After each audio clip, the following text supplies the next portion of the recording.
habitan el intestino como flora normal bacteriana, aunque pueden comportarse como patógenas en una serie de situaciones. Esta familia incluye, porque finalmente enfermé. No, doctora.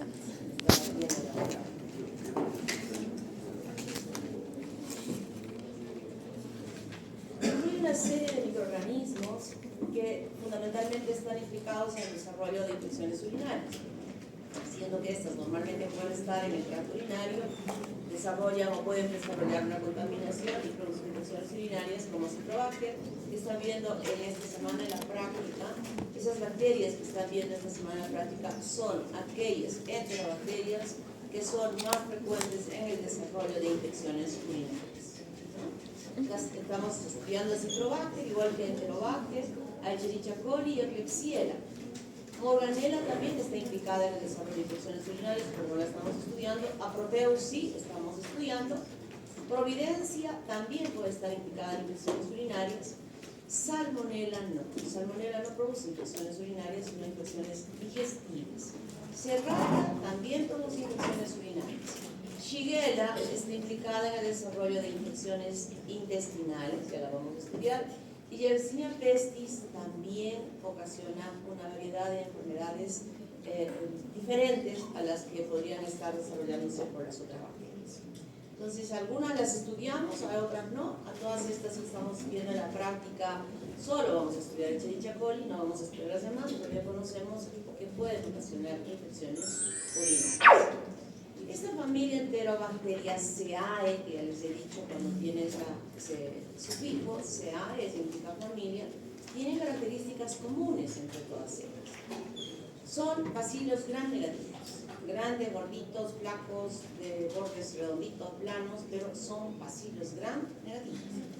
No forman esporas, felizmente. Si me imaginan si todos formaran esporas, estaríamos ya no habríamos.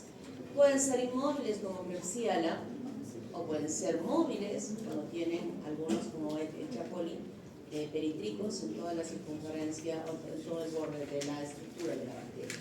Anaerobios facultativos, es decir, que si hay un ambiente de anaerobiosis, la bacteria puede seguir creciendo. Y su hábitat es nuestro intestino. Como ya habíamos dicho, que más o menos el 60% de las deposiciones diarias están compuestas por bacterias. Y de esas, el 90% son enterobacterias, y de ellas predomina Escherichia coli. Las demás pueden ser cocos y otro tipo de bacterias, pero ese es su lugar. Y si yo digo que ese es el hábitat de esta bacteria, el intestino, también tenemos que entender que fácilmente puede el ambiente contaminarse con él, sobre todo en áreas donde no existen baños, donde las personas en el campo hacen deposiciones a campo abierto, algunas veces incluso muy cerca de una acequia, acequias que ellos beben agua y que pueden contaminarse, ¿no? Entonces, esa es una razón importante en relación a esta bacteria, que están distribuidas en la naturaleza. Aún nosotros que vivimos en la ciudad, existe desde hace muchísimos años, existía una sola planta de procesamiento de las aguas servidas. Las aguas servidas son todo lo que usamos en el baño, en todos los desagües. Queda en Chilpinilla, y obviamente con el crecimiento de la ciudad fue absolutamente insuficiente. Cerro Verde creó dos plantaciones. Una primera por Cerro Colorado, que felizmente puede procesar una gran proporción de toda esa área que está hacia el cono norte, y otra que se ha creado en el camino a Cerro Verde. Justo cuando vamos a la playa podemos percibir los olores que en un sector sentimos, pero lamentablemente hay un sector de la población que no está dirigida sus aguas servidas a estas plantaciones. Entonces siguen contaminándose el agua. Se hizo un estudio hace muchos años y se determinó que cada persona en Arequipa, antes de esta última plantación que se hizo, consumía 1 kilo de heces al año. Me refiero a la contaminación que nosotros tenemos con Escherichia coli en nuestros alimentos. Pero ahora lamentablemente sigue contaminándose, y eso se ha corroborado con estudios que se han hecho hace mucho tiempo en relación no hace mucho, en relación después ya de la plantación, a verduras traídas de los diferentes mercados, incluso de vea, en ese tiempo había metro acá, que luego se cerró, y estaban contaminadas. Y el año pasado hicimos un estudio con una compañerita de ese año, de ustedes, hicimos el estudio en relación a ensaladas, ya preparadas, de aquí, de alrededor, de Lambramani, alrededor de la Universidad Continental, ¿no? La que está ahí, y todas están contaminadas, incluso con bacterias tremendamente patógenas. O sea que no está, estas aguas hervidas que estamos eliminando permanentemente no están siendo muy efectivas en su eliminación, y seguimos, nuestra verdura, lechuga, apio y todo lo que comemos crudo, quien nos provee es justamente todas estas chacras que están a los lados del río Chini y están irrigadas con el agua del río Chini. O sea que todavía existe contaminación y tenemos el riesgo de infectarnos. Miren esta bacteria, ¿qué tiene? ¿Quién es? Klebsiella. Klebsiella. Es Klebsiella. Las características generales de ellas, además, es que permiten un crecimiento y en medios de cultivos selectivos, y uno de los que usamos así definitivamente, que crecen todos, es agar macaconque, ¿no? Agar macaconque, que tiene dentro de su composición, tiene lactosa y también tiene un indicador que es el rojo de fenol. Y cuando se siembra en esta placa de, nosotros podemos ver esta coloración. Decimos en agar macaconque lactosa positivas, y nos estamos refiriendo a aquellas que pueden fermentar la lactosa incluida en este medio. También está el dehidro entérico, eso lo vamos a usar ya en la próxima fase para ver otro tipo de bacterias. Ahora estamos usando el MB, el eosina azul de metileno, y también está Salmonella shigella, también es otro agar que solo permite el crecimiento de Salmonella y Shigella, inhibiendo el crecimiento de las demás, y en forma más específica poder determinar si esa bacteria está infectando. O agar xylosalicina desoxicolato, que también vamos a emplear para identificar a aquellas bacterias que ocasionan infecciones gastrointestinales. Ahora solo estamos viendo las que son para identificar las infecciones urinarias. También hemos puesto ITU, ¿no? ITU es homógena y que permite visualizar las colonias dependiendo de las enzimas que tienen de diferentes colores. El agar sangre es muy selectivo, y en este agar Escherichia coli, que tiene una hemolicina, destruye completamente el glóbulo rojo y se ve una beta hemólisis en el agar sangre, muy clarita, muy precisa. Y había indicado varias veces que cuando nosotros sospechamos una infección urinaria o queremos diagnosticar una infección urinaria en una persona mayor, necesitamos cultivar tanto en agar macaconque como en agar sangre, porque podría estar presente un poco gram positivo, y esta nos va a permitir identificar. Y a veces podemos sembrar ambas, y no es que necesariamente esa persona mayor esté desarrollando una infección por algún poquito, no necesariamente. Puede ser por Escherichia coli también, pero tenemos que ampliar nuestras posibilidades de diagnóstico para no tener errores en el diagnóstico. Entonces ahí podemos ver crecimiento en el agar macaconque con esta característica, y además una beta hemólisis bien clarita. Hacemos la coloración de gram del agar sangre, nos encontramos que son bacilos gram negativos, igual que este. Entonces, nosotros tenemos aquí dos bacterias diferentes, que es el agar macaconque y ambas, Escherichia coli y Klebsiella. Klebsiella es una colonia donde desarrolla colonias mucosas, y he indicado, y todos sus profesores están indicando, y no están obedeciendo, que la placa de agar donde está Klebsiella no va así, base y tapa, como todas las demás. Esta tiene que ir así, porque estoy viendo que se ha chorreado todo, a pesar de que yo he indicado, a pesar de que yo estoy seguro de todos, se ha chorreado y contamina la tapa, y ustedes se van a contaminar. Si ustedes creen que les decimos las cosas porque se nos ocurre, estamos procurando que no se, pero no, yo no sé qué piensan, de verdad. Así es que yo en el grupo de prácticas voy a bajar un punto a todo el grupo, por desobedientes. Lo único que yo quiero es que no se contamine. esa bacteria, la Klebsiella, no solo produce infecciones urinarias, como vamos a estudiar, sino otro tipo de infecciones que son bastante importantes. Y no entienden. Creo que desde la primera práctica les hemos dicho, vamos a trabajar con microorganismos vivitos y que son patógenos. Y ustedes están aprendiendo todo lo que puede ocasionar el estafilococo, el estreptococo. Están estudiando, están aprendiendo.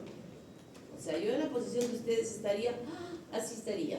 Los niños les estaría riñendo porque ya, agarra, no te pases, ¿no? Estaría de miedo de infectar. Pero no, ustedes no están asumiendo con responsabilidad su protección. Entonces, cuando nosotros sembramos dentro de estos agares, podemos ver como esas dos placas que le llamamos lactosa positivas por el color fucsia de las colonias, pero hay otras bacterias que no dan esa pigmentación, no se colorean así y son de color beige. Un montón son de ese color. Y también hemos visto en la práctica que hay 3 que están 4. En la práctica hay 4 de las bacterias que son lactosa positivas, en las que estamos observando ahora. No, pero hay otras beige y no sabemos a quién corresponde. Entonces, para saber con mayor seguridad a quién corresponde, tenemos que hacer un estudio del metabolismo de cada bacteria, que ya está estudiada, que ya está conocida, que ya sabemos qué hace, cómo se porta, si fermenta o no fermenta los azúcares, qué hace con los aminoácidos. Es decir, todo eso vamos a investigar independientemente para cada uno y nosotros lo sabemos. Entonces, este metabolismo de la bacteria, vamos a ver, por ejemplo, que fermentan la glucosa. Todas las enterobacterias fermentan glucosa y sacarosa. Lo que no pueden fermentar es la lactosa, que puede estar diferenciándolas a ellas. Este es el tubito de TSI que ustedes ya han observado. Y colocamos el gel que es líquido y para que se solidifique lo inclinamos sobre una maderita en esta posición, todos los tubitos. Y en esta posición se coloca aquí una parte que llamamos el pico de flauta y esta es la base. Y en el pico de flauta, por el peso molecular de estos azúcares, aquí abajo se localizan sacarosa y glucosa, y en el pico de flauta la lactosa. Entonces, este agar, por ejemplo, nos sirve, todas las bacterias fermentan la glucosa que está aquí. Y cuando la fermentan, se vuelve de color amarillo, que significa aquí hay acidez. Esa A, seguramente los profesores les van a mostrar una tablita de cómo se lee esto. Esa A significa acidez. ¿Ya? Son oxidasa negativos, todos son oxidasa negativos. Reducen los nitratos a nitritos, eso lo hemos visto, ¿se acuerdan en la tirita reactiva de harina? Son catalasa positivos, excepto Shigella dysenteriae. Y para diferenciarlos mejor, usamos una serie de medios que están viendo ustedes en la práctica. Solo hemos puesto 6 posibilidades de diferenciación y con eso nos basta para poder identificar a la bacteria correspondiente. TSI, este que estamos viendo, que tiene 3 azúcares y además tiene hierro, que va a permitir que algunas bacterias formen un precipitado negro aquí como proteos. O como que el resultado de esta fermentación produzca gas y se vea la separación del agar de la base o entre ellos, ¿no? Gas y precipitado solo evaluamos en el TSI. Tenemos el LIA, estamos viendo ahora qué acciones metabólicas suceden con este aminoácido de la lisina. ¿Cuáles son los metabolismos que se hacen a ver esta niña? Descarboxilación, desaminación. Descarboxilación y desaminación, y eso se evidencia por el indicador que está presente ahí del púrpura de bromoqueresol para que se pinte de color morado o de color rojo en la desaminación. Y eso lo tienen que aprender a identificar. En el examen práctico les vamos a poner un set de los 5 tubitos, unas 2 placas, y ustedes van a decir qué placas son, diagnóstico, qué agares son, la lectura de los tubitos. La lectura del tubito dice así: A sobre A, negativo, negativo. Esa es la lectura. LIA, K sobre K. Indol, positivo. Citrato, negativo. Urea, negativa. Eso se llama lectura. ¿Ok? Eso se llama lectura, y ahí les vamos a poner el examen.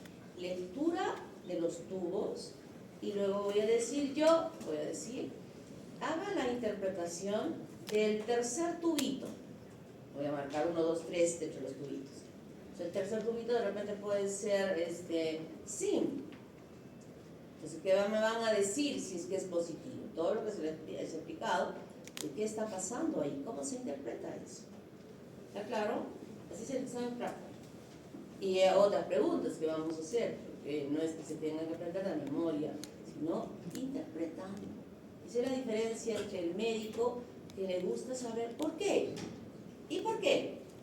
Es como el médico del estudio de medicina debe ser como el niño de 2 años que ya nos llega hasta acá. ¿Por qué está? ¿Y por qué? ¿Y por qué? ¿Tiene hermanitos chiquitos? Entonces yo decía, ya, corre con tu papá, sigue preguntando a tu papá, ¿por qué me tienes hasta acá? ¿No? O sea, ustedes deben saber, todos deben saber, todo.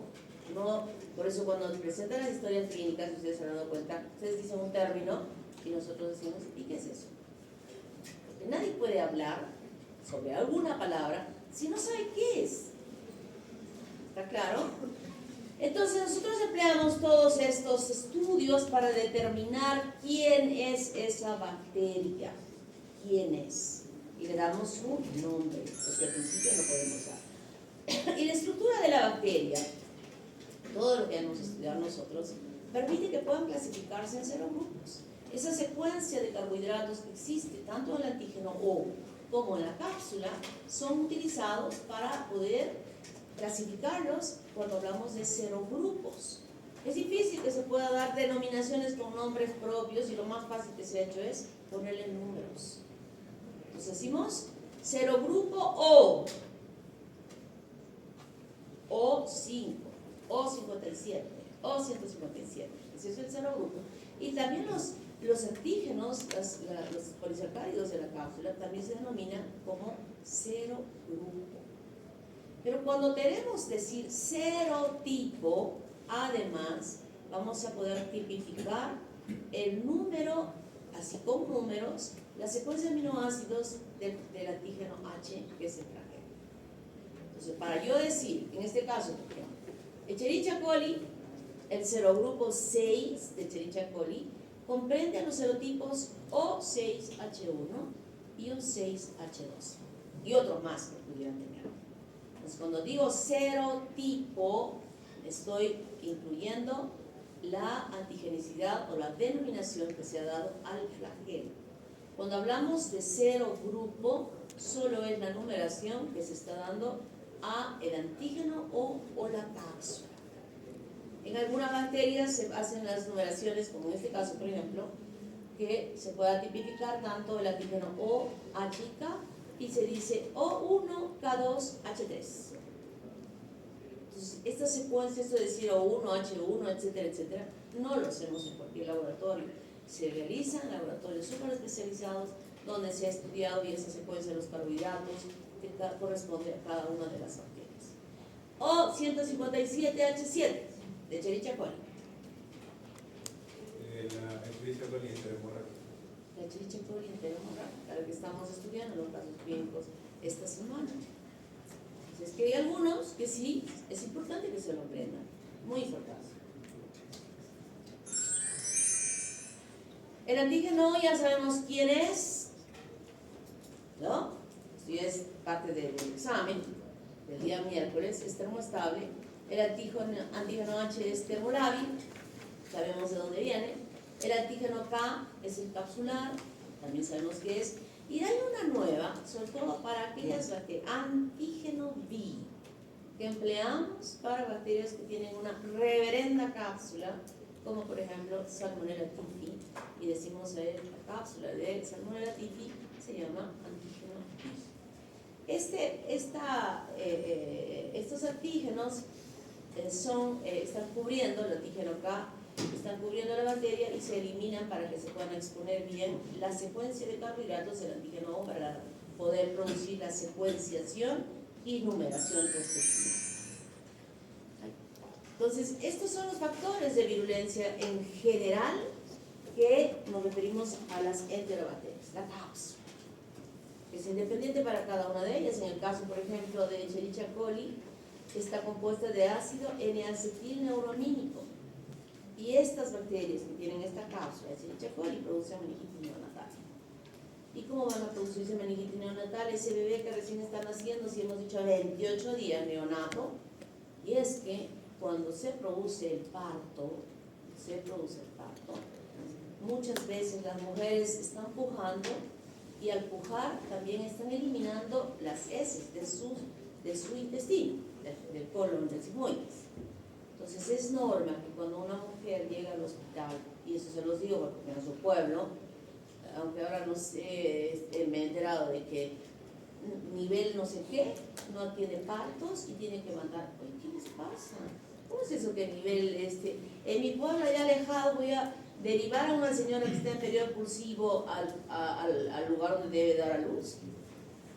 No sé qué está pasando. Todos, hasta los policías están preparados para atender un parto. ¿No han visto a los policías atendiendo partos en los taxis? ¿Cómo un interno no va a atender un parto? Es el colmo. Un interno, un médico, terapista. No puede ser. Bueno, la cuestión es que cuando una mujer está en trabajo de parto, es conveniente, muy importante, ponerle un enema evacual. Ese enema va a hacer que expulse todo el contenido del colon, que quede totalmente limpio y además ayuda a acelerar el parto. No es bonito para una mujer que esté como media hora con esos dolores que son terribles, a que con el enema pueda disminuir el tiempo a unos 10 minutos, por ejemplo. Que ya le venga el dolor y le venga y ya tenga el deseo de pujar. Entonces, cuando se ha colocado el enema, se ha evacuado totalmente el contenido y luego con un campo, un apósito grande, se hace un lavado prolijo de toda la parte perinea, incluido toda la parte del pubis. Hace muchos años se rasuraban las mujeres para dar a luz, hoy día ya no, pero sí se debe hacer una higiene muy prolija de toda la parte de la velocidad del pubis y toda la parte del perineo y del ano, dejando limpiecito esto para evitar esta posibilidad de que haya una contaminación con las heces. Los piris son muy importantes en relación a Escherichia coli, sobre todo cuando se van a desarrollar infecciones urinarias o infecciones digestivas. Vamos a ver quiénes están cuando veamos los casos.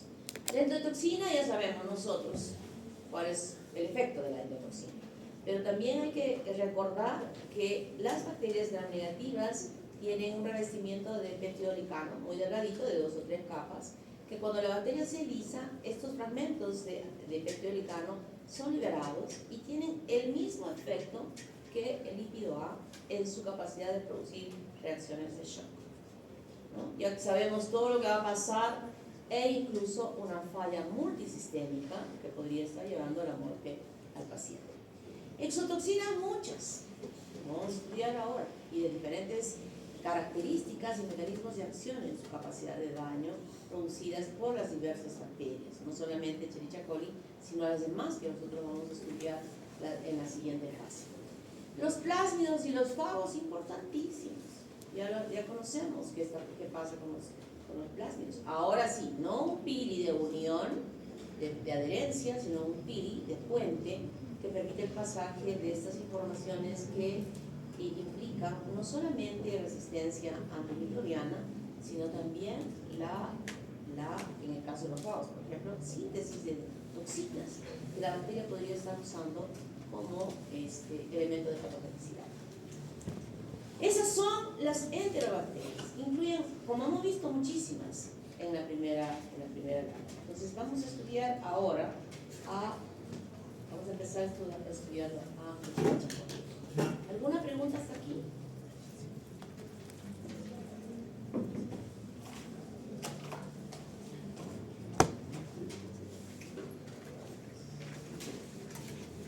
¿Ninguna? Ese niño, ¿cómo te llamas, niño? Rodríguez Cora. Rodríguez Cora.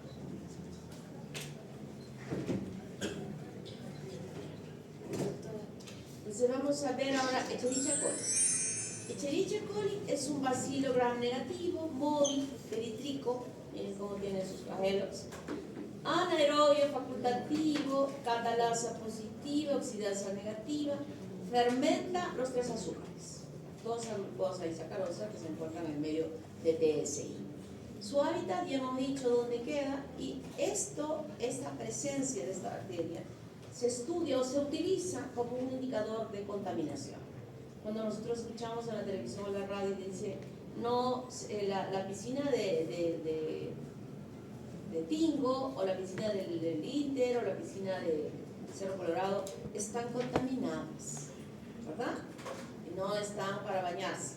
¿Qué significa eso? Significa que se ha hecho un estudio obteniendo el agua de la piscina y cultivándose, y lo que buscamos en ese cultivo es Escherichia coli. Sabemos que Escherichia coli está en las heces, está en la contaminación de la gente, que yo siempre veo cuando ustedes van a bañarse, antes que iban a nadar, voy a volver a nadar, dice ahí, dúchese antes de entrar a la piscina, ¿no? ¿Y cómo es que consiste la ducha? La ducha consiste en echarse agua por acá, y agua por acá, y agua por acá. Yo debería aumentar ahí. Dúchese y lávese bien el ano. ¿No? ¿Tengo razón o no tengo razón? ¿Cuántas tienen el dispositivo que ya tiene la foto, verdad? Ya.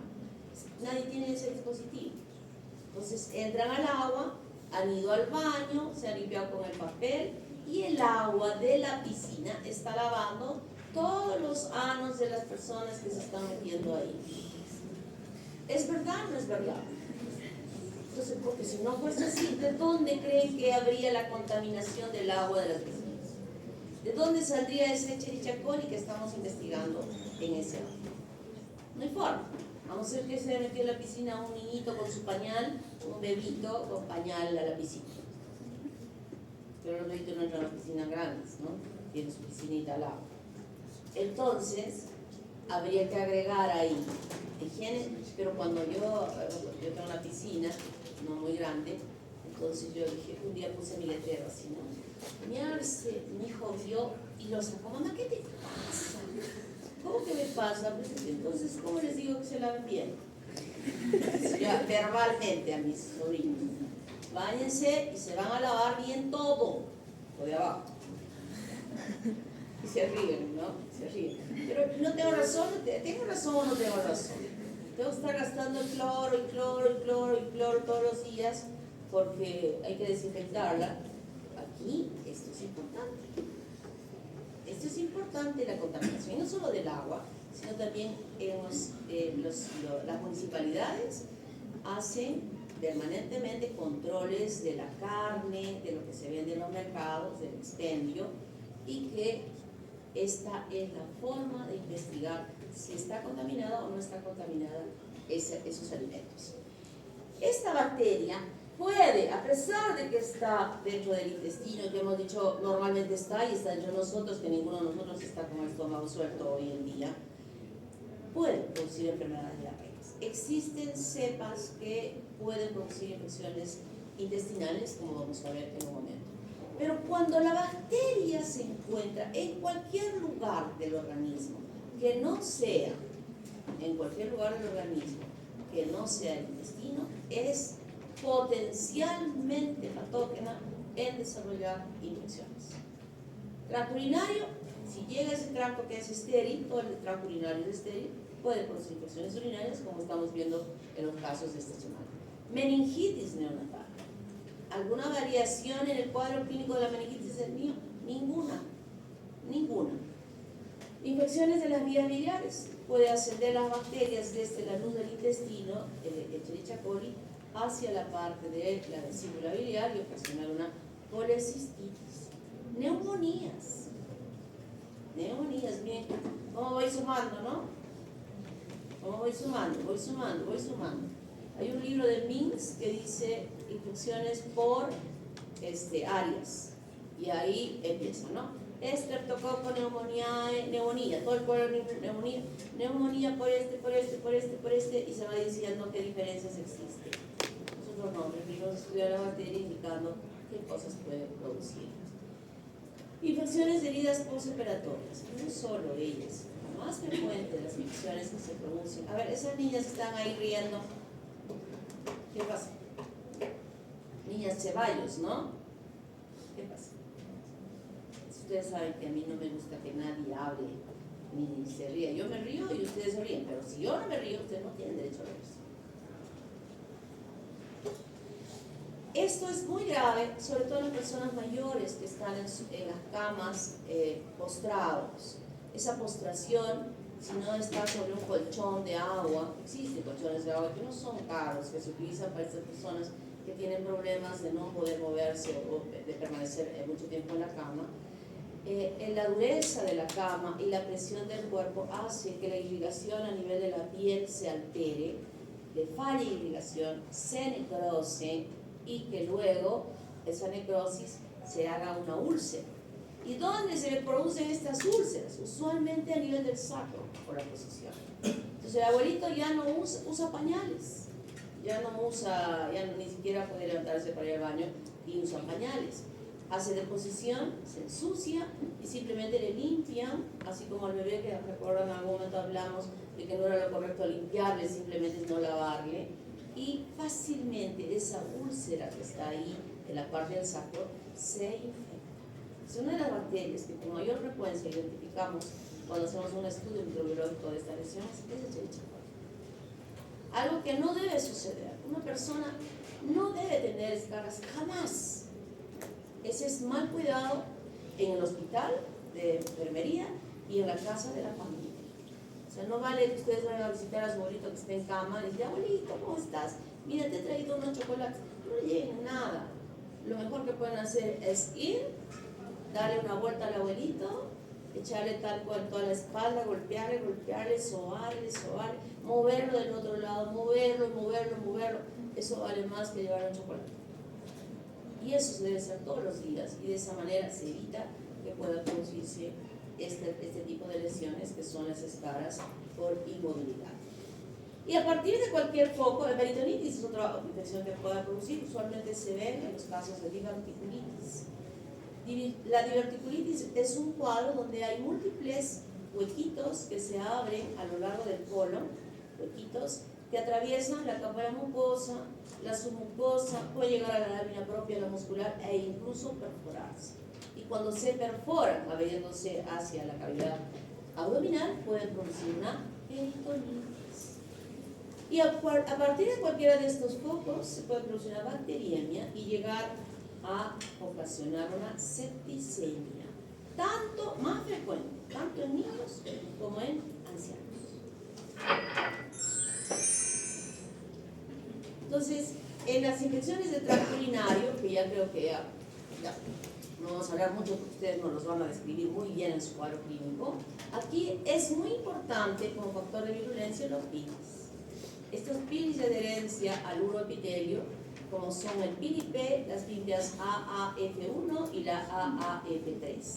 Estas van a permitir que estas bacterias que están en el tubo digestivo, no todas la tienen, felizmente, porque si no todo el mundo estaría, hasta ahorita todos estarían infectadas, menos yo porque yo uso ya mi dispositivo hace muchos años, pero ustedes sí, estarían con infección urinaria permanente y sostenida, pero felizmente que no todas la tienen. Va a permitir la adherencia firme al uroepitelio. Y luego viene todo el proceso que nosotros sabemos de establecimiento, etc., para ocasionar el daño. También tiene su cápsula, no muy importante, pero la tiene. Tiene una hemolicina H1 ya, que es justamente la que decía que en el agar sangre presenta hemólisis, y la acción, aparte de que nosotros podamos ver la hemólisis en el agar sangre, también provoca la liberación de citocinas, y estas citocinas van a, como bien estudiado, una gran respuesta inflamatoria y es la que observamos en el sedimento urinario con la presencia de full leucocitos. Entonces, ¿cómo se produce? Mala higiene del área perineal, que viene con las heces, se infecta inicialmente la uretra, luego la vejiga, en los varones incluso la próstata, y desde este foco puede ascender a producir una pielonefritis. Es una infección del tracto urinario alto, grave, y que se manifiesta con diversa sintomatología. ¿Cómo avanza esto? Canalicular ascendente, contaminación de la uretra desde la parte perinea infectada. Linfática. Esto se observa en mujeres o en personas que son constipadas, es decir, estreñidas. O sea, estreñida no van a escribir en su historia clínica, por favor, sino se pone constipada. Y la hematógena, obviamente, por vía, esta hematógena generalmente viene de la parte superior extendiéndose a la parte inferior. ¿Qué favorece a la mujer? Las secreciones vaginales, que estén contaminadas con las heces o el residuo de heces de la parte del ano, la longitud de la uretra, que es más pequeña, la actividad sexual. Esto lo tenemos que saber. Nosotros somos una esponjita de aprendizaje y también un micrófono para hablar. Siempre que podamos tener la oportunidad de orientar a las personas. Aparte de que, ojo, este dispositivo del baño no solo es para ustedes, para sus casas. Ustedes tienen la responsabilidad de difundir para que sus familiares, sus tías, las amigas, difundir para que lo puedan instalar. Porque así estaremos haciendo una buena labor, no solo que quede en su casa, sino también para afuera. Y cuando hablen y tengamos el dispositivo, decir a las personas que tienen relaciones sexuales, varón y mujer, antes de tener relaciones sexuales, higiene prolija de los genitales. Después de tener relaciones sexuales, higiene prolija igualmente de ambos. Y además decirle a la señora que antes de tener relaciones sexuales beba un vaso de agua o una copa de vino o lo que desee tomar en ese momento, porque después que ha culminado la relación debe miccionar como para limpiar ese canal si por casualidad haya podido quedar algún microorganismo. Entonces, si una mujer cumple todas estas indicaciones, difícilmente va a tener infecciones urinarias. Y como dije al principio, en las primeras clases, nuestra función no solo es curar, sino es prevenir. En ambos sexos, correcto vaciamiento vesical, esto es muy importante, muy importante. Las mujeres no deben estar aguantándose de misionar, claro que a nosotros no es fácil de misionar por cual en cada esquina como hacen los hombres, necesitamos un baño para hacerlo, ¿no? Pero tampoco hay que aguantarse mucho porque eso puede favorecer. Los hombres tienen este problema de no vaciar bien, no los jóvenes, como digo, orinan donde sea, pero sí las personas de los abuelos. Las personas mayores que ya tienen la próstata crecida, tienen un remanso de orina que queda en esa vejiga, que es un medio de cultivo. Y para evitar ese remanso, por si acaso ya les voy diciendo, si ya tienen sus abuelos o sus papás que están mojándose los zapatos, o están mojando el borde de la taza, porque ya está, ese chorro está débil por la obstrucción de la próstata, deben, esto no lo estoy inventando, es un estudio que se ha hecho, que los varones mayores deben miccionar sentados en la taza, sentados, porque de esa manera no solo no van a ensuciar el baño, sino van a vaciar completamente esa vejiga. Y ese remanso de orina no solamente produce infecciones urinarias, sino asciende por este tracto pielo-ureteral hasta arriba y puede provocar insuficiencia renal crónica a estas personas. Entonces, por varias razones, tienen que eliminar completamente esa orina. Claro que si es que ya es muy evidente, la única forma de mejorar esto es una cirugía, ¿no? Hacer la cirugía, que cada vez es mejor, más completa, es con láser, entonces se evitan todo este problema. Y esto, la higiene, con el dispositivo que ustedes van a emplear. Propios de la orina, el pH ácido y la osmolaridad, que cambia, por ejemplo, en personas diabéticas, donde ese pH ya no es el mismo y tampoco la osmolaridad, y esto facilita que las personas diabéticas, las mujeres diabéticas, tengan mucha incidencia de desarrollar infecciones urinarias. Los síntomas, ya creo que todos lo sabemos, ¿verdad? No los van a describir muy bien en su caso clínico, bien descrito, que esté asumiendo el rol de. Entonces, dije que no solamente ya neumonía, no vamos a hablar ni meningitis ni nada de eso, porque ya lo hemos explicado para otras bacterias, que el cuadro clínico es absolutamente igual y la diferencia es el agente quien está desarrollando.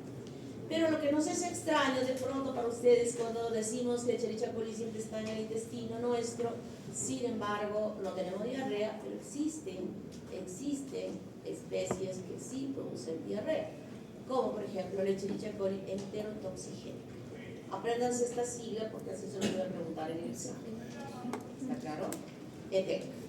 ¿Cuáles son los factores de virulencia de esta bacteria? Pili.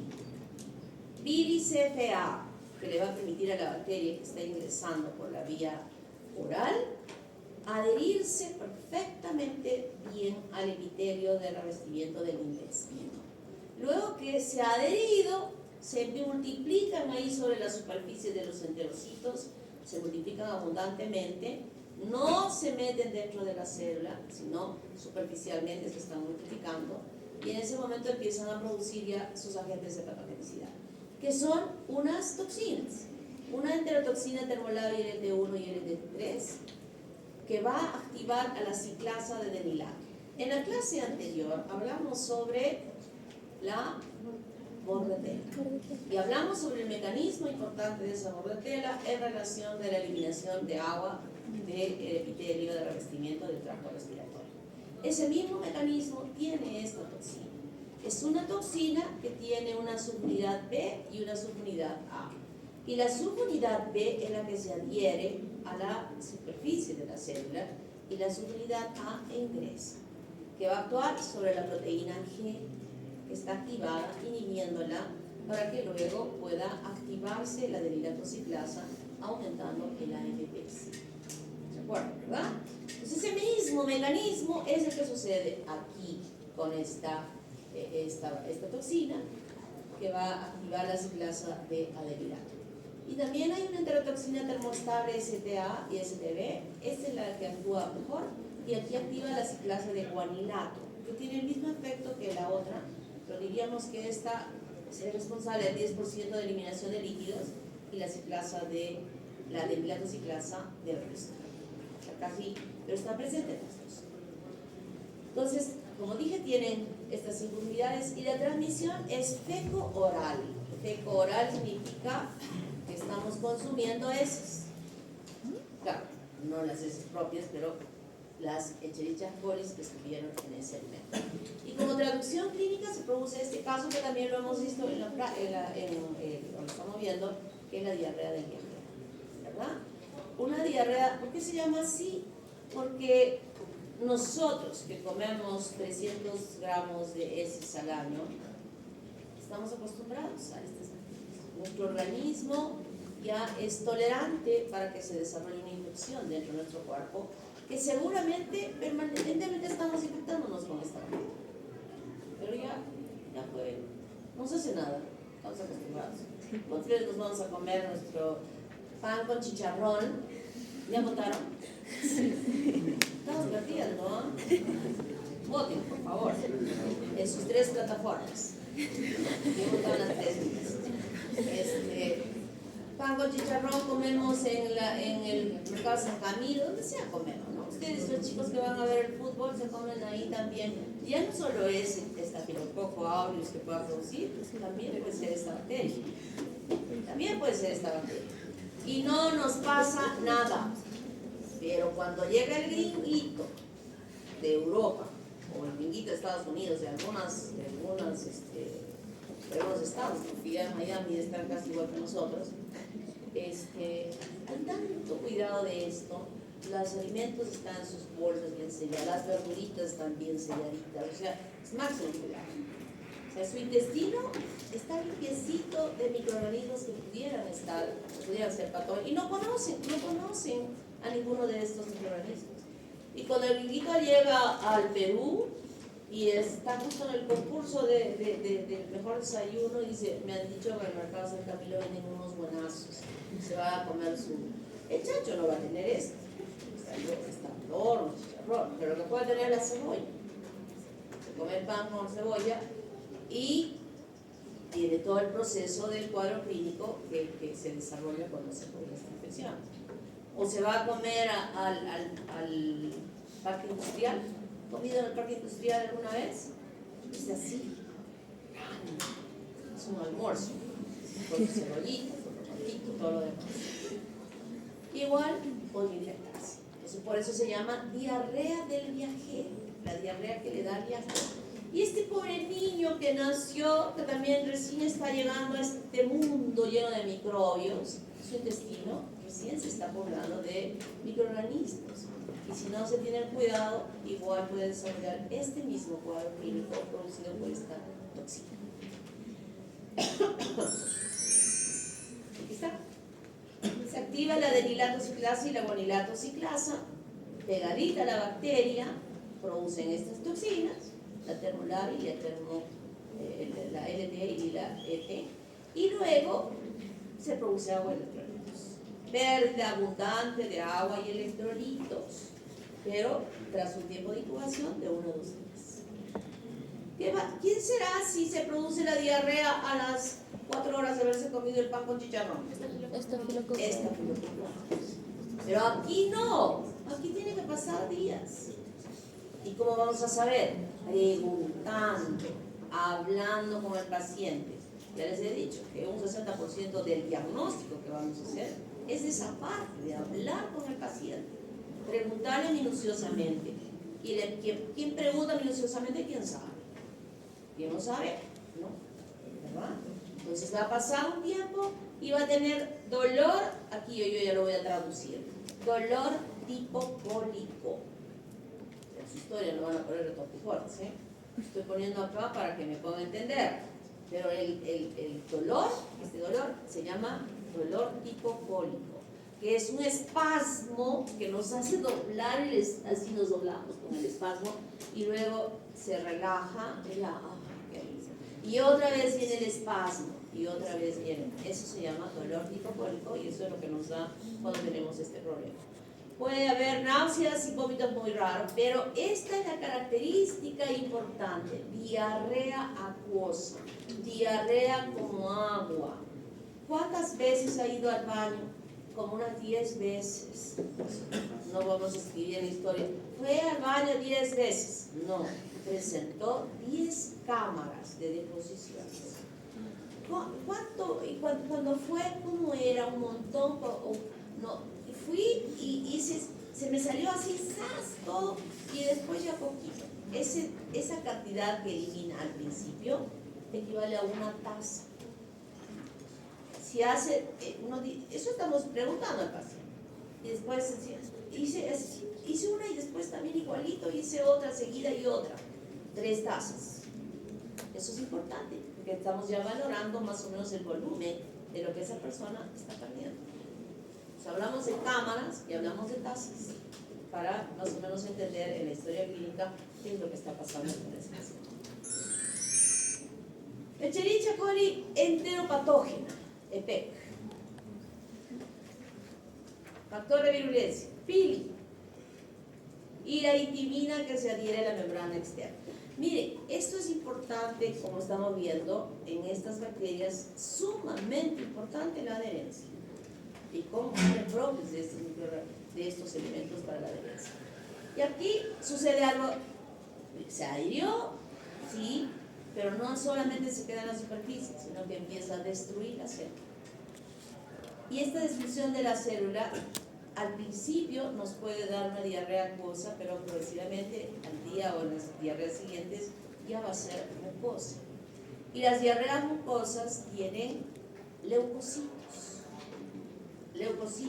Y las diarreas mucosas, cuando las vemos directamente, no vamos a ver agua, sino vamos a ver agua con moco. ¿Y cómo vemos ese moco? Esa diarrea brillante. Es brillante. Tienen que agudizar ojos, nariz, para poder decir, esto puede ser este o este puede ser otro.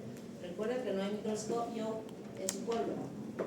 Pues tienen que agudizar todos sus sentidos para poder determinar qué bacteria podría estar ocasionando este problema. Aquí hay fiebre. Aquí hay fiebre, náuseas, vómitos, mal estado general, diarrea acuosa y mucosa. Diarrea con brillo. Escherichia coli enteromorrágica o 157H7. Factores de virulencia, pili y hitimina. Primero se adhiere. No se mete la bacteria dentro de la célula, se adhiere. Y luego que se ha adherido, empieza a producir una toxina. Y de los dos tipos, incluso aquí dice toxina similar a Shiga, STX1, STX2 o ambas. Cuando dice similar a Shiga, esta toxina Shiga es producida por la shigelosis. Pero en relación a esta, que es producida por esta bacteria, le llamamos verotoxina. O sea, si yo digo que es verotoxina, yo sé que está siendo producida por Escherichia coli. Pues si yo digo Shiga, entonces tengo que corroborarle que diga que corresponde a Escherichia coli. Me parece. En el libro puede decir de ambas y hay que entender que cuando nos referimos a Shiga específicamente se refiere a la toxina producida por la Shigella, en cambio la verotoxina por ella, por esta Escherichia coli. Y está codificada por bacteriófagos. Ya sabemos que son los bacteriófagos. ¿Qué significa esto? Que esta bacteria no tiene en su genoma principal la información de la producción y la síntesis de esta, sino está fuera, que ha sido incluida por un bacteriófago para desarrollar esta toxina. ¿Quién se infecta? ¿Cómo nos infectamos? Por el consumo de carne cruda, por el consumo de esos que les gustan las parrillas al medio, a los 3/4, donde solo está calentadito ahí y luego cuando cortan sangre, ¿no? Yo me pedí una vez con un mozo cuando le dije, quiero una parrilla, no quiero cocida, quiero recocida. Y el mozo atrevido me dijo, pero ya no sabe tan rica. Para usted, para mí sí sabe. Pero es que, y yo le dije, no me gusta la sangre, es que es una sangre mioglobina y qué sabor. Tráigame lo que le estoy pidiendo. O sea, sí es mioglobina, pero también es sangre, pues, o sea, ¿qué les pasa? ¿No? Está cruda. Y después demuestra que esa carne cruda puede producir este cuadro que es tan grave. Y los niños que les fascina, a los niños no les gusta la parrilla, al niño no le gusta la sangre, pero al niño le encanta la hamburguesa. Y en la Argentina las hamburguesas son así, gordas. ¿Ustedes creen que aquí va a cocer la carne? No cose la carne. Aquí mismo hay algunos lugares que no es tan gorda como en la Argentina, pero es gorda. Y al niño le fascina comer hamburguesas. Cuando salen a la calle, lo primero que le piden a sus padres es hamburguesa, con papas fritas y toda la mayonesa que hace todo ¿no? En la casa yo nunca he hecho así, no por carne, sino así, para que estén bien cociditas por ambos lados, porque esto es un riesgo de infección. Y este es un cuadro grave. ¿Por qué? Porque esta toxina producida se va a unir a un receptor globotriacilceramida que existen en las células de revestimiento, se pega a ella y la acción de esta toxina, de esta verotoxina, va a ser, esta también tiene 5 subunidades, las que se van a pegar. Y la subunidad A es la que ingresa dentro de las células, alterando el mecanismo de síntesis proteica, bloqueando al factor de elongación 1 con el RNA de transferencia y evita de esa manera la síntesis de las proteínas. El resultado de este bloqueo de la síntesis es la muerte celular. Entonces esta celulita muere. Al principio, cuando se produce la diarrea, es una diarrea acuosa. Ni siquiera tiene leucocitos, no hay leucocitos en esa posición. Y luego, ya con la acción del daño de la toxina, al morir la célula, va la diarrea a transformarse en célula diarrea sanguinolenta. Ya va a tener sangre. Esto es grave, porque lamentablemente no solo va a destruir estas células del intestino, la toxina va a viajar a través de la sangre y localizarse en diferentes lugares del cuerpo donde va a seguir teniendo ese mismo mecanismo de acción de bloquear la síntesis proteica y de dañar las células. Y una de las células que va a dañar va a ser el endotelio vascular. Ahorita voy a explicarles mejor en otra diapositiva. Aquí hay un periodo de incubación de 3 o 4 días, de una diarrea acuosa pasa a ser sanguinolenta con un cuadro de un compromiso general más grave, no hay fiebre, no hay polimorfos nucleares en las heces, y la complicación grave de esta infección, que aparentemente al principio es sencilla, pasa a producirse como complicación grave el síndrome urémico hemolítico. Ya estamos diciendo las áreas donde va a haber mayor daño, pero no solamente se produce ahí, sino en otras más. Y deja secuelas graves. Si sobrevive, el niño puede morirse. Si está en un lugar donde no va a haber una buena atención, donde no va a poder tener, por ejemplo, al desarrollarse una insuficiencia renal aguda, no puede hacérsele una diálisis, ese niño va a morir. O sea, de hecho que va a morir. Entonces, la posibilidad de supervivencia va a estar de la mano con que haya una buena atención que permita la recuperación de ese niño. Entonces, ¿qué sucede cuando se produce la toxina? La toxina, luego que ha colonizado y ha producido ella, lo que va a hacer, no a ese nivel, sino a nivel general, es, he dicho, muerte celular. Y lo que va a procurar es la muerte celular de las células endoteliales de los vasos sanguíneos, de los microvasos, de los vasitos más chiquitos. Y cuando ustedes han estudiado que la integridad del glóbulo rojo está relacionada a una circulación laminar dentro de la luz de los vasos, ¿verdad? Y que cuando ya no hay esa circulación laminar y hay obstrucciones que están bloqueando este pasaje, ¿qué le pasa al eritrocito? Se poniza, se rompe, se destruye.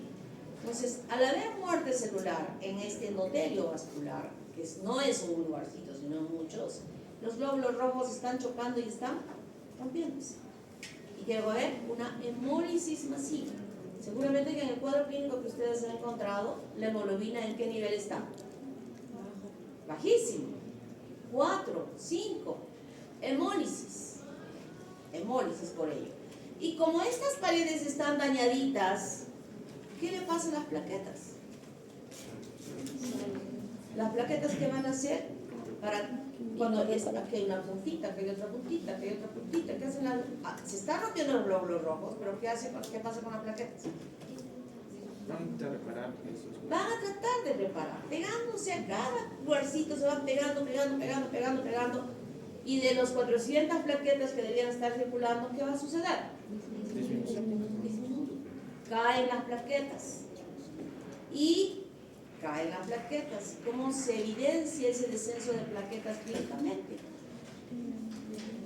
Plaquetopenia y también No, ¿cómo se traduce clínicamente? moretones. Moretones. Ya no vamos a poner moretón en la historia clínica. Equimosis y tetetes. Estoy yo explicando cómo es ese mecanismo, la toxina, cómo está haciendo este cuadro que ustedes van a discutir y donde van a manifestar estos exámenes de laboratorio que nos están mostrando, ¿no? Entonces eso es lo que va a pasar. Aquí, como dije, se une a ese receptor de la membrana del endotelio y se produce esta alteración de la síntesis proteica, ocasionando este daño, la muerte celular. Se activa, la toxina también se va a unir a las plaquetas, a los glóbulos, ellas mismas, o sea, la misma toxina se adhiere a los glóbulos rojos, no solamente al endotelio. Entonces, por eso es que se produce masivamente la hemólisis que se produce. Activación de leucocitos, liberación de proteasas y aquí el cuadro importante, anemia hemolítica microangiopática. Es lo que se traduce. Y a nivel extrarrenal puede producir una pancreatitis o una miocardiopatía. Y bueno, el riñón es donde más se afecta, provocando una insuficiencia renal aguda. Y también el sistema nervioso puede ser afectado por esta misma toxina. Y este compromiso bastante importante de órganos importantes puede llevar fácilmente a la muerte a ese paciente.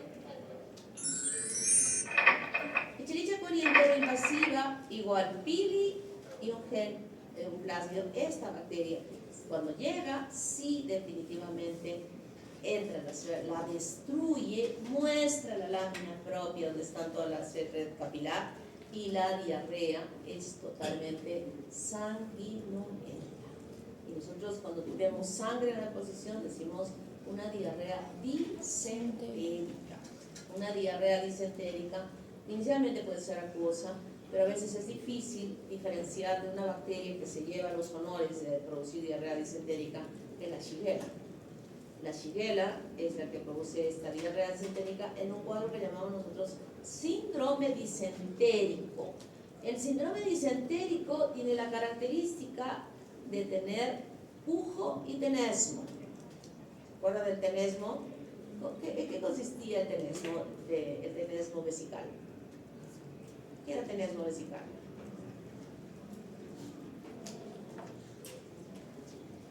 Es un cuadro clínico de la infección urinaria. Es la necesidad constante de orinar. Deseo permanente de miccionar. Tenesmo vesical. Otra cosa es la polaquiuria, que es el volumen poquito que voy eliminando a cada rato. Obviamente el tenesmo se acompaña de polaquiuria. Cuando uno tiene infección urinaria, tiene deseos de ir al baño a cada ratito. Va, orina poquito. O sea, cree que va a vaciar la vejiga, pero cuando va al baño, orina poquito.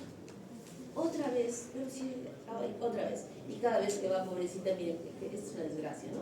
Porque le dice que vaya a misionar a cada rato, y cada vez que va a misionar a cada rato, siente el ardor y el dolor terrible. Ni siquiera es, o sea, el ardor y el dolor lo siente cuando micciona. Y el dolor en el hipogastrio lo siente permanentemente. O sea, y ese síntoma tan doloroso que es el dolor y el ardor, todavía lo tiene que soportar a cada rato porque tiene deseos de miccionar a cada rato y elimina volúmenes pequeñitos. En el caso de tenesmo rectal, que se ve en este caso, es que igualmente tiene deseos de ir al baño cada rato, pero hace deposición poquitos. Entonces el tenesmo vesical y hace deposiciones a poquitos y diarrea con sangre. Ese es el síndrome disentérico. Escherichia coli enteroagregativa. Esta tiene sus fibrias. Y estas fibrias AAF1, y aquí está la AAF2, la 3 está en el uroepitelio, permite la adherencia no solamente al epitelio del revestimiento, sino entre ellas, formando pilas de haces. Y esta adherencia en esta bacteria lo que hace es alterar la integridad de las microvellosidades intestinales, las altera, las acorta. Y entonces ya no hay capacidad de absorción ni de agua ni de nutrientes. Y como no se absorben los nutrientes, se produce diarrea osmótica. ¿Qué significa eso? Que en la luz del intestino la osmolaridad es mayor. O sea, no se absorbe, la osmolaridad es mayor y la osmolaridad mayor va a jalar agua de las células que se van a traducir en diarrea. Pero estas microvellosidades que están dañadas también evitan que pueda absorberse los nutrientes. Entonces el niño se desnutre. Y no es una diarrea de un día, porque en un día no se va a desnutrir, sino dura más tiempo la diarrea. Por eso es que los niños están con una semana de diarrea y desnutridos, porque no están nutriéndose adecuadamente. Miren, aquí ya no hay ni vellos, aquí hay una pequeña vellosidad. Todo está plano. Doctora, ¿es posible encontrar un poco de sangre en esta diarrea? Porque había leído un estudio que en México decían que sí, en algunos niños se encontró ya bastante tiempo, estaban desnutridos, estaban con diarrea, todo un ciclo vicioso que llegó a encontrarse sangre en las heces.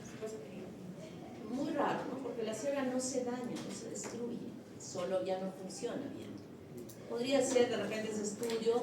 A veces ustedes van a encontrar, ustedes presentan unas historias a veces, digo, ¿qué en mi vida he visto yo? O sea, esas historias, yo no quiero, sí que estamos entrando en pininos, estamos haciendo pininos de historias clínicas, y cuando se meten a internet, me sacan unas historias de casos únicos reportados, porque no es común, puro caso único reportado. Entonces puede ser lo que has leído tú, de un caso único reportado, donde usualmente no se ve sangre, pero que en ese caso se haya visto. Estamos comparando a la enterotoxigénica y a la enteroagregativa en las ciudades de México, en Yucatán, todo eso de los casos, y de que más que todo con las poblaciones pobres se da este tipo de infecciones.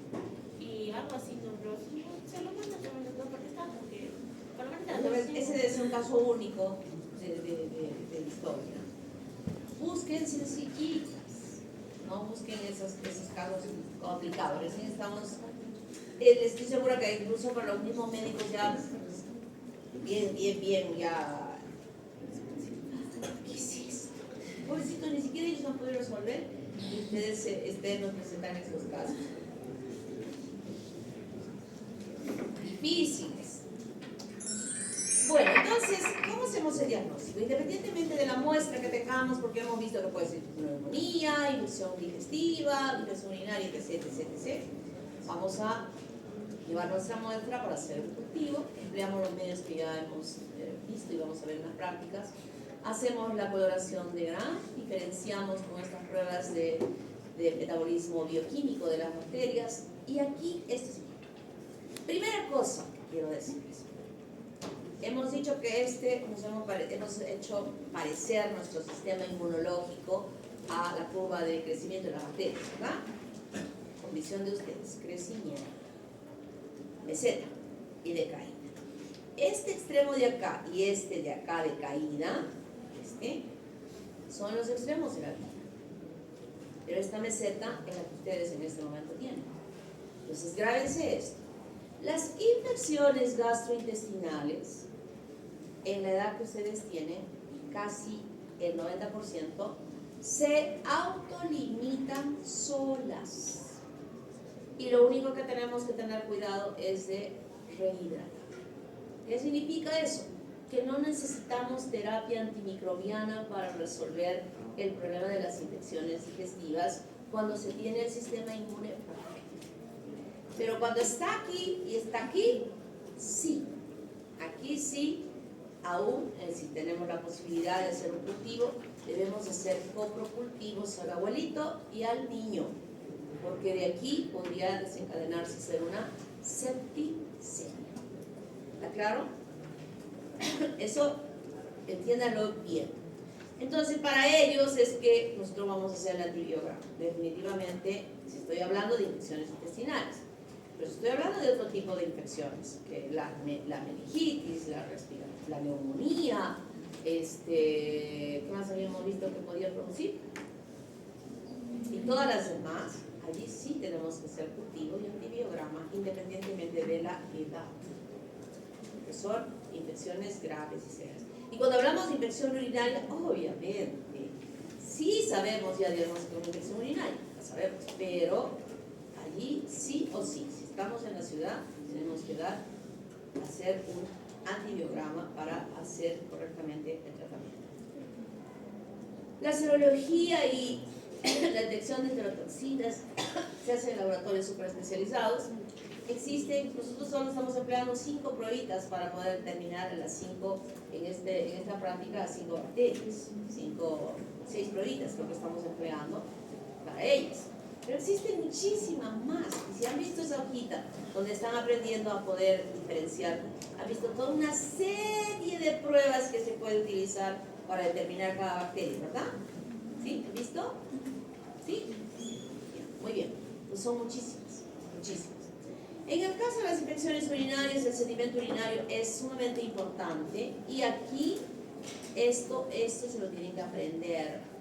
Ese sedimento con 40 de aumento de objetivo, o sea 400 aumentos, nos debe mostrar, para decir que es infección urinaria, más de 5 leucocitos por campo o más de 5 bacterias por campo.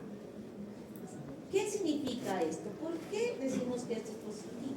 Porque cuando esta muestra de orina la sembramos en un medio de cultivo, para hacer un cultivo, va a salir positivo, y la positividad es más de 100.000 unidades formadoras de colonia por mililitro de orina. Con 4 no crecen 100.000. Con 3 no crecen 100.000. Con 5 sí crecen 100.000. Les estaba contando a sus compañeros de los otros grupos que hace años a un alumno estaba graduándose, sustentando su tesis, lo jalamos porque no sabía un sedimento urinario. no era estudiante de acá. Yo lo miraba y decía, no pasa. Él es tiempos, estoy hablando desde hace años, fue la única vez que desaprobé un examen de grado de sustentación de tesis. Y decía, esta cara no es familiar, porque yo me los conocía a todos al revés del derecho, con sus chapas y con quien enamoraba y todo lo demás.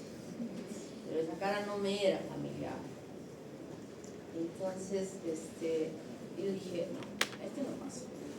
El doctor que les voy a enseñar para citología, que era el otro jurado, también dijo, no pasa. El otro creo que decía que sí, 2 contra 1, no. Porque yo decía, ¿cómo voy a darle el título de médico cirujano a una persona que ni siquiera sabe diagnosticar una infección urinaria? Es que lo jalamos, hizo 6 meses más de internado nuevamente y presentó otra tesis que obviamente nosotros no fuimos jurados. Esa fue que corrió de promoción en promoción, y nadie quería que ni yo ni el doctor Vázquez fuésemos sus jurados. Tenían miedo que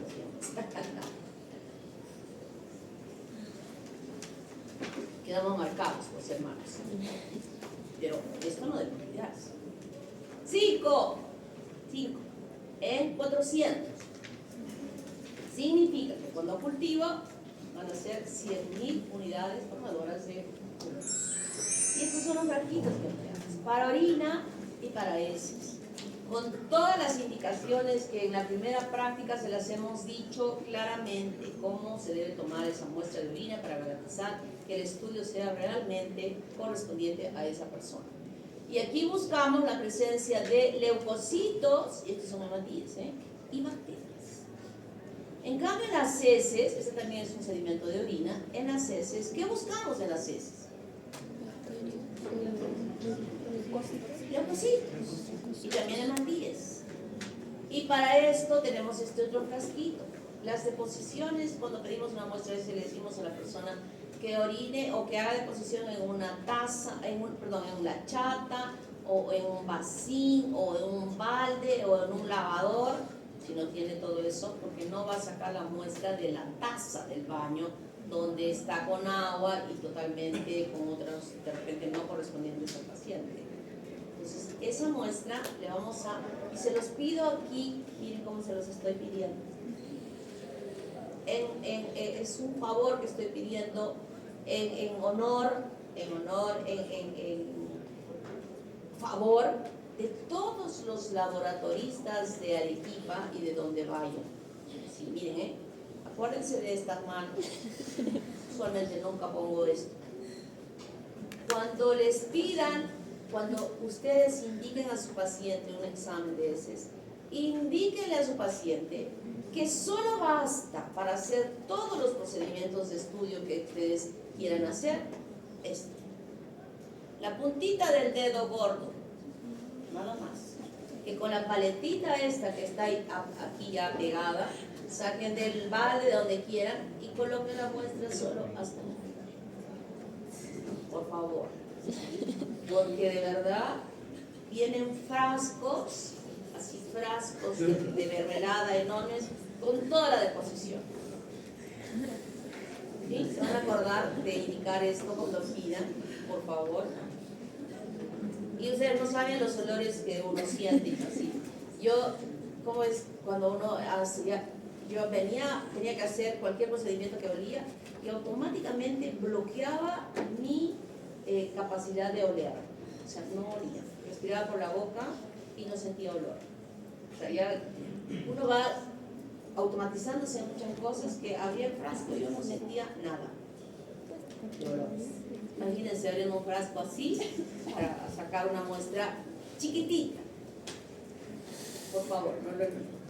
Y aquí solo no nos importan las bacterias, porque obviamente las heces tienen bacterias, pero sí vamos a estar observando leucocitos o hematíes, o quistes, o trofozoitos, o huevos, o gusanos que pudieran estar implicados en el desarrollo de esa diarrea. Y para evaluar este examen, nosotros pedimos que el examen se nombra así: leucocitos en heces, reacción inflamatoria en heces, o examen de heces en fresco, significa lo mismo, y significa para el laboratorista que esas heces deben ser evaluadas dentro de los 20 minutos de haberse eliminado porque si son trofozoitos, que son unos parásitos, eclosionan en 20 minutos. Y si eclosionan, ya no los vamos a ver y vamos a decir que es negativa esa muestra. Por eso es que es un examen que se debe hacer rápidamente. Tratamiento, apréndanse siquiera 3 bien aprendidas de drogas que se emplean para las infecciones urinarias. Bien aprendidas. Bien aprendidas. Saber si puedo usar en esa señora de 91 años que tiene su hígado graso grado 3 o que ya tiene una creatinina de 1.6, ¿qué debo usar? Si es que es ella o si es que no es ella, ¿cómo debo usar? El tratamiento para la infección urinaria que sea presentado por primera vez debe durar 10 días. 10 días acompañados de arándanos. El arándano tiene un compuesto que se llama las proantocianidinas, muy buenas, porque hemos visto que el mecanismo importante es la adherencia del pili al uroepitelio. Y esa adherencia de ese pili ni siquiera es rota por la terapia antimicrobiana, sino se pega tanto que quien rompe esto es justamente esta fruta del arándano y que la elimina, la saca, la retira y es un complemento importante en el tratamiento de las infecciones urinarias. Antes no había arándanos en el Perú, llegaba de Estados Unidos como para beber o en pastillas, y hoy en día somos el primer productor de arándanos a nivel mundial. Claro que no sé por qué pues tan caro, pues ahora que somos, vienen de 40 soles el kilo, a veces 20, a veces 10. Estoy esperando que llegue ya lo más barato para congelar, ¿no? Y le meto el jugo ahí. Y no solo es para esto, sino es para muchas otras cosas más. El arándano es una fruta muy buena. En la diarrea igual, apréndanse muchas. Y acá hay otra cosa que deben recordar, lo que les he dicho ya hace un momento. Otro. Cuando una persona tiene diarrea, jamás, nunca deben usar antidiarreicos en diarreas infecciosas. Puede ser diarrea del colon irritable que algunos deben tener por la microbiología que les está ahí destrozando el estado emocional. El colon irritable se traduce con diarrea. Pueden ser intolerantes a la lactosa, que ahora hay muchos que son intolerantes a la lactosa. Esa no es diarrea infecciosa. Cuando digo diarrea infecciosa es virus, bacterias, hongos, parásitos. Y cuando se produce por cualquiera de ellas, nunca, never, manan, no se debe usar antidiarreicos. Porque el antidiarreico es como un tapón que colocamos en el tubo digestivo y los microorganismos empiezan a multiplicarse allí sin salir. La diarrea es un mecanismo de defensa del organismo. Es un mecanismo de tratar de eliminar lo que esté sobrepoblándose y que va a ocasionar daño. ¿Está claro? Y dije que en la edad de ustedes las infecciones diarreicas se autoeliminan solas. En cambio, en estos extremos sí es necesario usar terapia antimicrobiana, así que no tengo la posibilidad de hacer un estudio de cultivo, por eso he dicho, apréndanse siquiera 3 para saber cómo manejar estas. ¿Y cómo voy a saber? ¿Cómo voy a saber si es que es infecciosa o es tóxica? Con el examen de heces. En la primera, en la Escherichia coli enterotoxigénica, voy a encontrar bacterias, perdón, leucocitos. Entonces, esas cosas nos ayudan a nosotros a poder definir qué podría ser el mecanismo. En la prevención, técnicas asépticas en el hospital, la vigilancia de sensibilidad antimicrobiana y esto que es importante. Estas enfermedades infecciosas del tracto urinario, con el dispositivo que van a implementar, sí. Estas que del tratamiento digestivo, haciendo una buena limpieza de todo lo que comemos, sumergiendo las verduras en agua con cloro, unas gotitas de cloro desde las 8 de la mañana hasta la hora que vamos a preparar la ensalada en el agua, luego enjuagar y lavar y que me lave las manos y que todo eso, y que cuando vaya a comer no me vaya a comer en cualquier lugar. Entonces no se da. No se da. Yo pregunto, ¿quién se ha enfermado con diarrea durante el año de la pandemia cuando hemos estado encerrados? Nadie. Nadie, porque estábamos ahí lavando las verduras, lavándolas, o sea, un procesamiento de alimentos increíble. Nadie.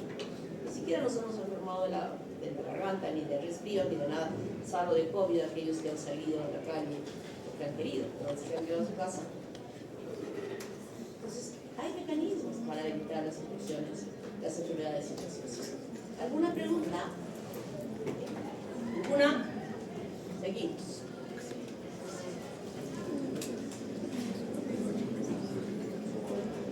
¿Alguna pregunta? Doctora, en el caso, en las medidas de prevención, ¿solamente bastaría una higiene adecuada con agua y cloro? ¿O alguna otra recomendación? Y todavía más barato que el cloro, que es el amonio cuaternario. Mucho más barato que el cloro, el amonio cuaternario.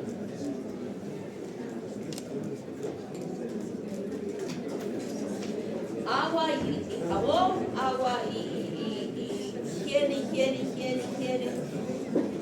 Se puede evitar. Bueno, vamos a ver, creo que ya no vamos a poder. Pero eso está los... No importa, voy a grabar con la otra clase y se les voy a pasar. ¿Ya? Les voy a pasar esta y la que sigue. Chicos, el día miércoles es su examen. Con sus delegados ya vamos a pasar la información de cuáles van a ser las aulas, donde van a hacer el examen. Y por otro lado, no hemos puesto casos clínicos en estos exámenes, que ahora me arrepiento de no haberlo hecho, para que ustedes sepan más o menos cómo es. Pero un cuadro clínico, un caso clínico, porque de 40 preguntas, 30 son casos clínicos. No van a ser simplemente que yo describa, por ejemplo, un cuadro clínico de una meningitis, ¿no? Que tiene rigidez de nuca, que convulsiona, que tiene Brudzinski, Babinski, etc. Y que yo diga, diagnóstico. O sea, esa no va a ser la pregunta. Lamentablemente. La pregunta va a ser que yo pueda poner en ese cuadro clínico alguna característica de la bacteria implicada en ese cuadro clínico. Y que yo pregunte cuál es el agente de patogenicidad más importante de esa bacteria. ¿Vamos? O sea, este es un curso de microbiología. Con ese mismo cuadro clínico yo puedo preguntar, arriba con el neurólogo puede utilizar ese caso clínico, el neurólogo puede usar ese mismo caso clínico, puede usar el farmacólogo, puede usar el infectólogo, o sea, cualquiera.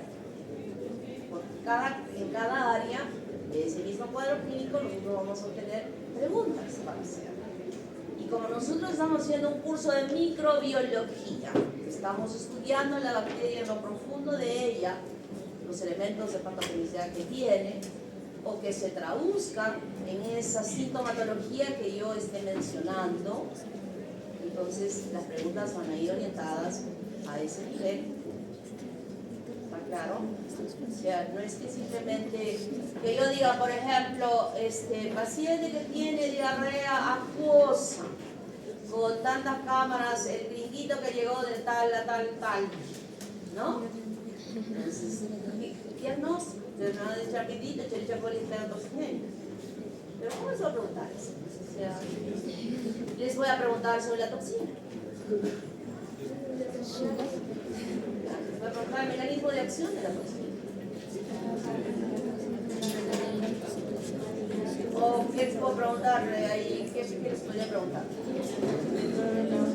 Se me ocurre, puedo preguntar el grado que me describan el diagnóstico, el grado de deshidratación, El grado de deshidratación. Una deshidratación de segundo grado. Que les hemos dicho que tienen que decir en el caso específico cuáles son las características, ¿verdad? Se les está ocurriendo. Pero no es que sea un examen así. Obviamente habrán algunas que van a ser facilitas, ¿no? Como por ejemplo esta que les he puesto ahora para los mudos. Tantas veces les he dicho que estudien y si no han respondido, ese para los mudos vale 0.5, 0.4 y sobre él voy a sumar las participaciones para que alcancen su punto 1. Doctora, también tendrán preguntas sobre el tratamiento. Claro. De lo más importante, de la droga más importante que se emplea para eso. Penicilina. Bueno, recetaría primero al paciente. Porque había un